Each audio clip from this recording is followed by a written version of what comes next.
Hello viewers. మొయినాబాద్లో pilot Rohit రెడ్డికి సంబంధించిన ఫామ్ హౌస్పై పోలీసులు దాడి చేయడం, అక్కడ పైలట్ రోహిత్ రెడ్డితో పాటు టీడీపీ ఎంపీ పుట్టా మహేష్ పట్టుబట్టం, వారికి డ్రగ్స్ టెస్ట్ చేసిన తర్వాత అంటే మొదటిసారి టెస్ట్ చేసినప్పుడు నెగిటివ్ వచ్చింది. ఆ తర్వాత రక్త పరీక్షల్లో పాజిటివ్ రావడంతో పోలీసులు వారిపై కేసు నమోదు చేశారు. ఈ ఇష్యూ రెండు తెలుగు రాష్ట్రాల్లో రాజకీయ ప్రకంపనలకు కారణమైంది. ఇక ఈ అంశంపై బీఆర్ఎస్ వర్కింగ్ ప్రెసిడెంట్ కేటీఆర్ స్పందించారు. డ్రగ్స్ వినియోగించే వారిపై లేదా డ్రగ్స్తో సంబంధం ఉన్న వారిపై కఠిన చర్యలు తీసుకోవాలని తాము కోరుతున్నామని చెప్పారు. ఏపీ సీఎం చంద్రబాబు కూడా స్పందించారు. పుట్టా మహేష్ కొన్ని రోజుల పాటు పార్టీ కార్యక్రమాలకు దూరంగా ఉండాలని ఆదేశించారు. షోకాజ్ నోటీసులు కూడా జారీ చేశారు. అయితే డ్రగ్స్ టెస్ట్లో పాజిటివ్గా తేలడంతో పైలట్ రోహిత్ రెడ్డితో పాటు అటు టీడీపీ ఏలూరు ఎంపీగా ఉన్న పుట్టా మహేష్ రాజకీయ భవితవ్యంపై కూడా చర్చ జరుగుతుంది. ఇందులో ముఖ్యంగా పుట్టా మహేష్ విషయమే ఎక్కువగా ప్రస్తావనకు వస్తుంది. అందుకు కారణం ఏంటంటే అటు ఏపీతో పాటు ఇటు తెలంగాణలో ఉన్న కీలకమైన రాజకీయ నేతల కుటుంబాలతో ఆయనకి బంధుత్వాలు ఉన్నాయి.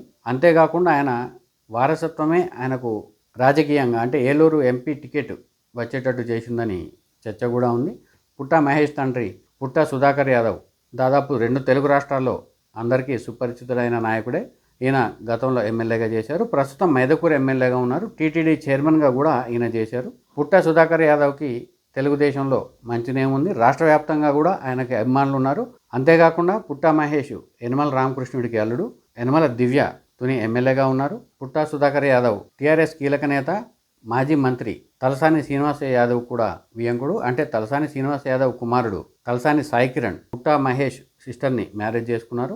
ఈ ప్రకారం చూస్తే పుట్టా మహేష్కు ఉన్న రాజకీయ నేపథ్యం పెద్దదే అని చెప్పవచ్చు. ఈ నేపథ్యంలోనే అటు సామాజిక వర్గాల పరంగా పుట్టా సుధాకర్ యాదవ్ నేపథ్యాన్ని చూసి ఎంత పోటీ ఉన్నా ఏలూరు ఎంపీగా పుట్టా మహేష్కు టీడీపీ టికెట్ ఇచ్చిందని చెప్తారు. అయితే పార్టీలో ఎంతో కాలం కష్టపడితే తప్ప రాని అవకాశం పుట్టా మహేష్కు వచ్చింది. అయితే ప్రస్తుతం ఆయన మొయినాబాద్ డ్రగ్స్ పార్టీ ఇష్యూలో ఇరుక్కోవడంతో ఆయన రాజకీయ భవితవ్యమే కొంత ఇబ్బందికరంగా మారింది. మొత్తం మీద అటు పైలట్ రోహిత్ రెడ్డిని బీఆర్ఎస్ పార్టీ దూరంగా ఉంచింది. ఇటు టీడీపీ పార్టీ కూడా పుట్టా మహేష్ని ప్రస్తుతానికి పార్టీ కార్యక్రమాలకు దూరంగా ఉంచింది. వివరణ ఇవ్వాలని షోకాజ్ నోటీస్ కూడా జారీ చేసింది. ఒకవేళ ఈ కేసులో అంటే ప్రస్తుతం ఉన్న ఆరోపణలు కనుక రుజువైతే, అంటే వీళ్ళు నిజంగానే డ్రగ్స్ తీసుకున్నట్టు తేలితే అటు పైలట్ రోహిత్ రెడ్డి రాజకీయ భవితవ్యంతో పాటు ఇటు పుట్టా మహేష్ రాజకీయ భవితవ్యం కూడా ప్రమాదంలో పడిందని చెప్పవచ్చు. మరి రానున్న కాలంలో ఎలాంటి పరిణామాలు జరుగుతాయో చూడాలి.